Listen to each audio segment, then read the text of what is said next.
नमस्कार मंडळी, नगरी ठसका या चॅनलमध्ये मी राणू तुम्हा सगळ्यांचे मनापासून स्वागत करते। आज आपण पौष्टिक शेंगदाण्याच्या लाडूची रेसिपी बघणार आहोत। बऱ्याचदा काय होतं, गृहिणींना सकाळच्या वेळी नाश्ता करायला अजिबात वेळ मिळत नाही। मुलांचे टिफिन असतात किंवा घरातली बरीच काही कामं असतात जी त्यांना सकाळी करावी लागतात आणि नाश्त्याकडे त्यांचं दुर्लक्ष होतं। तर अशा वेळेत तुम्ही 1 किंवा 2 जरी लाडू खाल्ले तरी तुमचा नाश्ता झाल्याच जमाय। तर व्हिडिओ शेवटपर्यंत नक्की बघा, खूप छान लागतात हे लाडू आणि करायची पद्धत एकदम सोपी आहे।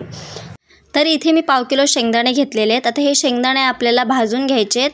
गॅसची फ्लेम आपल्याला मीडियम ठेवायची आणि मीडियम फ्लेमवरती आपल्याला हे शेंगदाणे खरपूस होईपर्यंत भाजून घ्यायचे आहेत। गॅसची फ्लेम अजिबात हाई नाही करायची। जर का तुम्ही हाई फ्लेमवरती जर काही शेंगदाणे भाजायला गेलात तर शेंगदाणे बाहेरून काळे होतील आणि आतून कच्चेच राहतील। तर त्यामुळे आपल्याला हे शेंगदाणे लो फ्लेमवरती खरपूस होईपर्यंत भाजून घ्यायचे, त्यानंतर ते थंड करून घ्यायचे। इथे मी पाव किलो गूळ घेतलेला आहे। आता हा गूळ आपण किसून घेऊयात। पाव किलो शेंगदाण्यासाठी पाव किलो गूळ असं प्रमाण घ्यायचं आहे आपल्याला।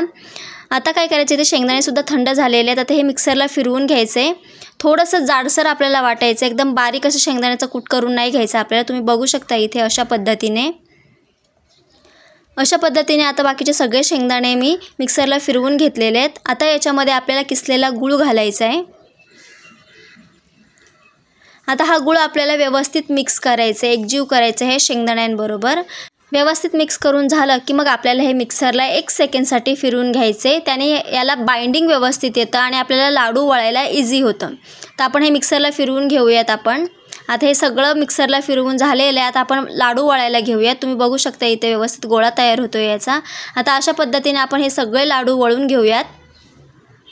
एकदम इझी रेसिपी आहे, खायला खूप टेस्टी लागतात, पौष्टिक आहे। तुम्ही लहान मुलांना सुद्धा देऊ शकता। तुम्हाला हवं असल्यास तुम्ही याच्यामध्ये ड्रायफ्रूट्ससुद्धा घालू शकता। उपवासाला सुद्धा हे लाडू चालतात गुळ आणि शेंगदाणे असल्या कारणामुळे। तर तुम्ही नक्की ट्राय करून बघा, इझी रेसिपी आहे, खायला खूप टेस्टी लागतात। तर अशा पद्धतीने आता आपण हे सगळे लाडू वळून घेऊयात।